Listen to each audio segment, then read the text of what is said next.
Hi there, once again, it's me, Fireside Chat without the fire.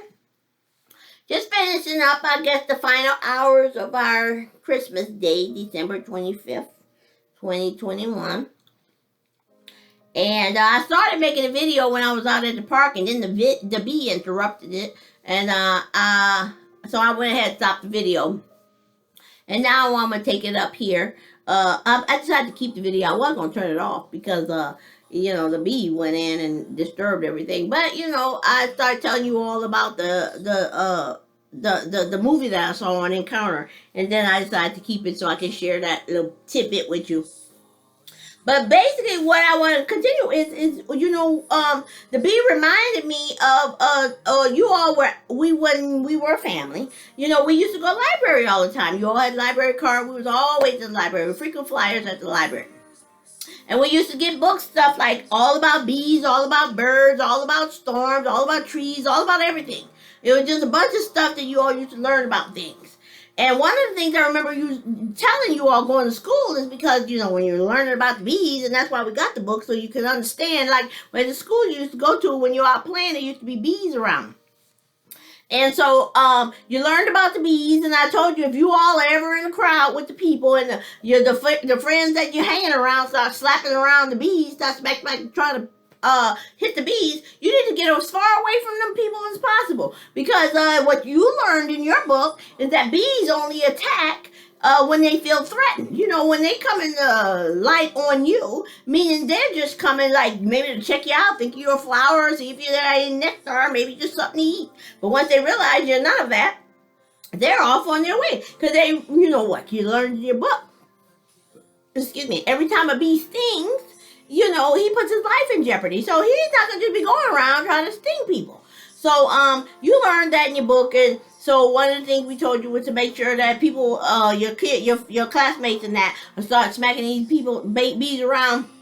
You just get as far away from people as possible so you don't get stung. Because the bees are not, if they get mad, get scared, they start stinging, they're not going to know whether or not you're one of the ones that was just standing there or if you were one of the ones that was swatting at them. So that was one of the things you learned. You learned about storms. You learned about the trees and other things. But I just want to, and birds too, because I remember this time we were standing in line. We were outside. I don't remember where we were, where we could go. I think we were in Heidelberg somewhere. It was in Germany for sure. But we were waiting in line to do something. I can't remember what it was. But the little boy behind us, the little Caucasian little boy, he said, Daddy, look at the bird. He was looking at birds that flying around on the outside, landing on stuff, eating bread or whatever. And so look at the bird. Q looked around to see what the little boy was looking at. And he said, oh, Mommy, look at the sparrow. And so you see, that's what I'm saying. It took you to the next level. You were learning all about birds, and again, you didn't just know that it was a bird. You knew it was a sparrow. So those are the kind of things, little things, that you missed out on when your family was taken away from you. Taking that thing that could have taken you to the next level. Imagine now, back when you all were born in that 20th century, nobody knew how global this world was going to be in the next 20 years. But look at it. You could be sitting in your living room, and you could be talking to somebody in another country. How advantageous would it be for you to be multilingual, to be able to speak German because you learned it simultaneously with English? How you would have learned Japanese because we were learning Japanese. You wouldn't have been fluent in it unless we would have got stationed over there. But you would have been conversational, or at least have some few words. Hi, hello, goodbye, please, thank you, enough to, be able to get by and work with the Japanese in marketing or something. You would have had that. And then Spanish was something I was learning all my life, and I'm still not fluent in it, but I have been conversational in it. And if you don't use it, you lose it. And that is very true. So I've lost a lot of Spanish, but you all, if I had you all, we all would have built on what I knew about Spanish. It would have been just a natural thing. So you all would have been fluent in Spanish and American Sign Language, no doubt, because that was your first language. You were speaking American Sign Language. So how advantageous would that have been for you? But because the devil comes to steal, kill, and destroy, he took you away from what you could have had and put you to something that is more diminished. Kill, steal, and destroy. So now you all grown folks, And languages do not come easily once you're grown. They come easily as a child, but not as an adult. So if you want a foreign language, you're going to struggle just like everybody else. And I'm sure you're probably not even interested in that because you were raised by people who are xenophobes. They scared of foreign language, scared of foreign culture. You know, they don't want. We're in Germany for 3 years, and people ain't never crossed that pond to come over and visit and see their grandkids and check in on Reggie and see how well he's doing or whatever. No. I sent him a credit card so he can get on board and take a plane and come over. Him and his sister, one son, one brother, and now one of them come over to visit these people in a foreign land. Now I had my family. I had mom and dad come visit. I had cousins come visit. I had 2 of my best friends come visit. One was my island buddy in Hawaii. The other one was my best friend from high school. Came and visited me. And my cousin came visit us in Germany. And my niece came visit.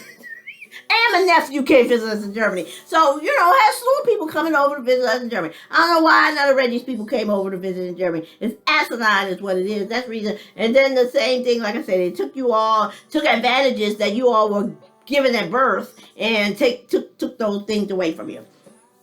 But anyway, so that's why we're going to build on the bee story and the bird story. I just wanted to share that. And then, I guess, I don't know, there was nothing else I really needed to talk about. I just wanted to, you know, open up some dialogue because it had been a while since I had the little fireside chat, and I wanted to make something on Christmas. So I did, and the bee came in and interrupted things. So took things to so then I closed it down, and now I'm working on something else. But I guess let's see what's been happening in the news. I guess you can always turn to the news for new information. Right now, I'm just working on a nighttime and a nighttime snack. Ate much earlier when I was at the park, but now I'm finishing it off. Working on some stuff. Same old thing. I got the vegetables and I got the fruit tray. I got a few little chips putting down, but that's all. But the thing I wanted to say about the news people, these folks, what was going on in the news? It's also funny. See, when you raise your children, you gotta raise them to know right from wrong, and let them know that just because something is unattended, that doesn't make it theirs. We was watching the news, and then this man, he was a delivery driver. Sometimes it takes 2 people to make a situation turn into something chaotic. But the delivery guy, he got out of his truck, he got out of his car to go make his delivery. He left the engine running and the door wide open, and then he went on up there to make his delivery. So you know what happened?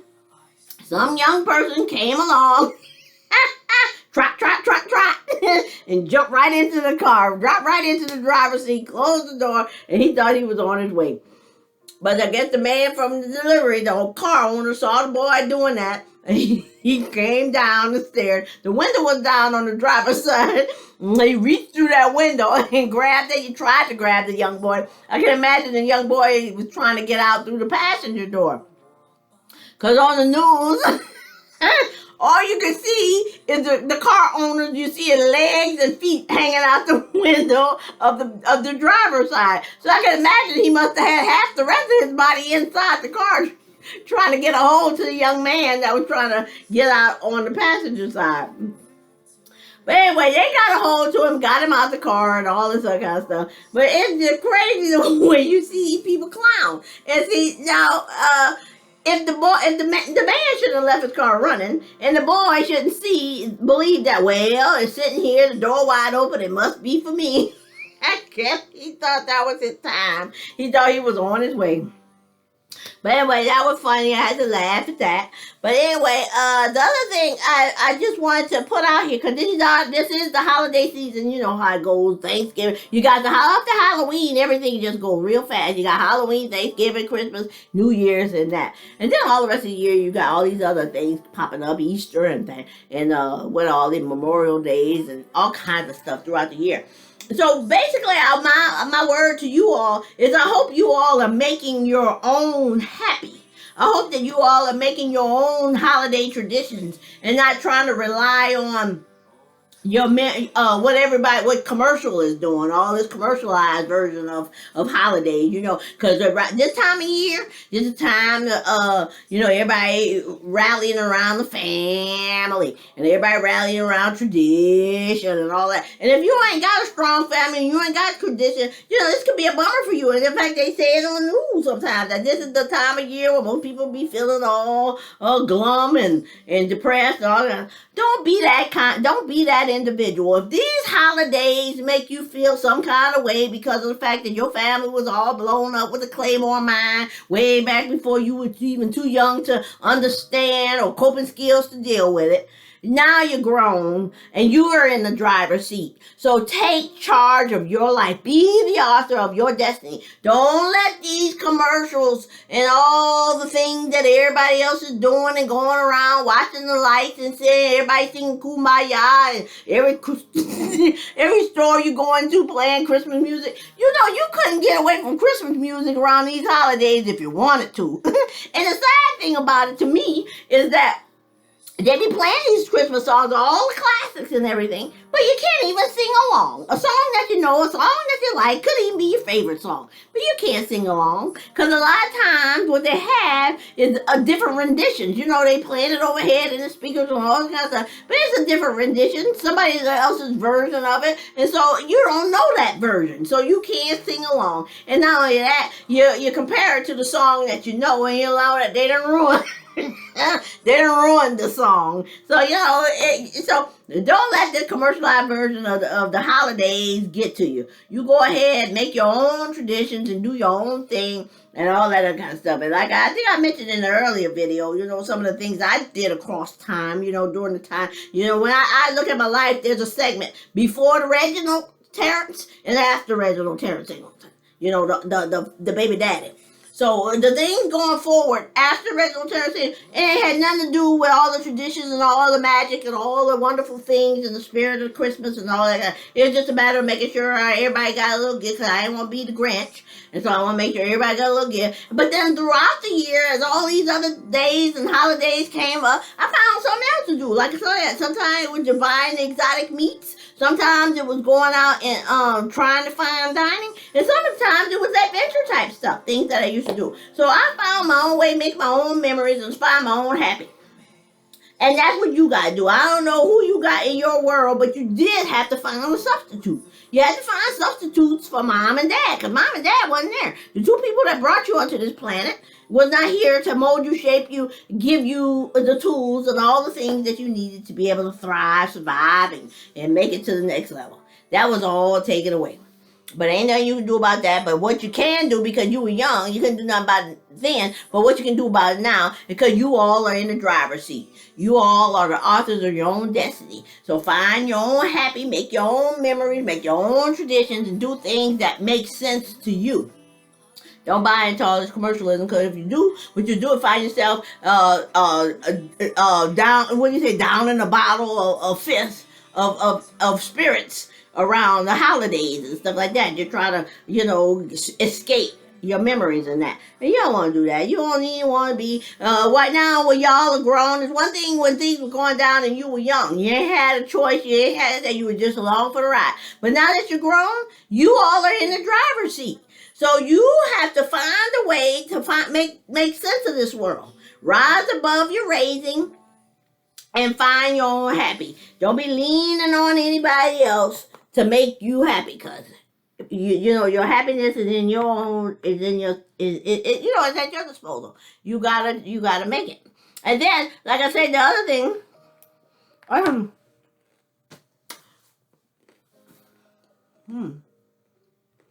eat that broccoli. So you all are in a position now to be making a decision about your offspring. Well, I want to make sure that you know if there is a separation from the time you were children to the time you are adults. When you were children, you had no say. Everything you did, you were in the passenger seat. Now, recognize that you all are adults now. And whatever you do, your success or failure, regardless of your history, your success or failure is up to you. So you have to find a way to make this all your family history something that is not going to hinder you. You can't be 30 years old and still tossing and turning, sleepless nights, drowning yourself in alcohol and getting to the bottom of a bottle of vodka because of what happened in your childhood. Get over that. I don't know what to say because it didn't make sense then. It's not going to make sense now. I was in it. I was in it 100%. With whatever was going on. Nobody gotta have to tell me what was going on and how I responded to it because I was there. Then people won't say I had a breakdown. Maybe that's what they call it. When people don't understand what you're doing, they say you had a breakdown, you're mentally ill, or you're ill where you lack moral conduct, lack moral character. You're going to hell in a handbasket. That's how they describe it when they don't know what you're doing. But in my mind, I don't believe I had a nervous breakdown. I don't believe I'm a person with real repute. I don't believe I'm whatever, all this stuff. I'm mentally ill, none of that. I was dealing with the situation to the best of my ability. I was in spiritual warfare, and I was fighting this battle on my knees.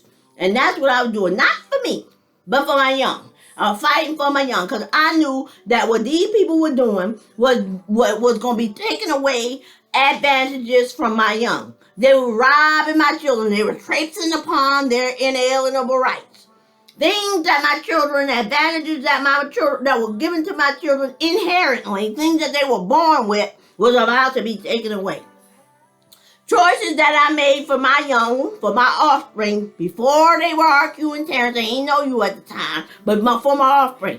Choices and decisions I had made about my life to secure the blessings of liberty for my offspring was already about to be disassembled. Like it didn't matter. Blood, sweat, and tears that you made and you did for these offspring that you didn't know, that you didn't have yet. Well, we're going to just dismantle that. It's not going to count. It's going to be negated. So that was a problem for me. So, I didn't know where I was going with that. All I'm saying is I don't know how a grown man, almost 40 years old, can take his two big feet, put one big foot in front of the other big foot, and walk into a place, a lawyer's office, a judge's office, and all this, and give these people on his signature the rights to make decisions about his children, about his offspring. That will never make sense to me in a trillion, zillion, million years, all through infinity. So please don't waste your brain cells trying to figure that out, because it does not make sense. You can't make sense out of nonsense. The judge is just as grown as Reginald Terrence Singleton was. The lawyer he went to was just as grown as Reginald Terrence Singleton was. The jury that was sitting on there, all them 12 jury of my non-peers, were just as grown as Reginald Terrence Singleton was. So why is this Bigfoot man walking his big feet into these offices and giving these people permission to make choices and decisions about his children's inalienable rights, his children's future, all the decisions that the children's relationship with their relatives and so on? Why? And they just as grown as he is, so why can't he be grown and make these decisions for himself and not have to be running to these people? And then when the judge comes down with her gavel and make those final decisions, she's not come from the same cloth as I am, so why or how would I expect her to make the same decisions that I would make for my offspring? How does she know that the decision she's making is okay by me? Because it wasn't. But what did they do? What did they do? Well, that's what the judge said.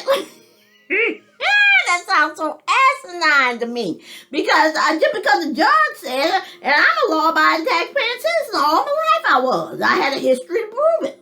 I ain't never had any encounters with the law. I never had any run-ins, so I had any problem with authority.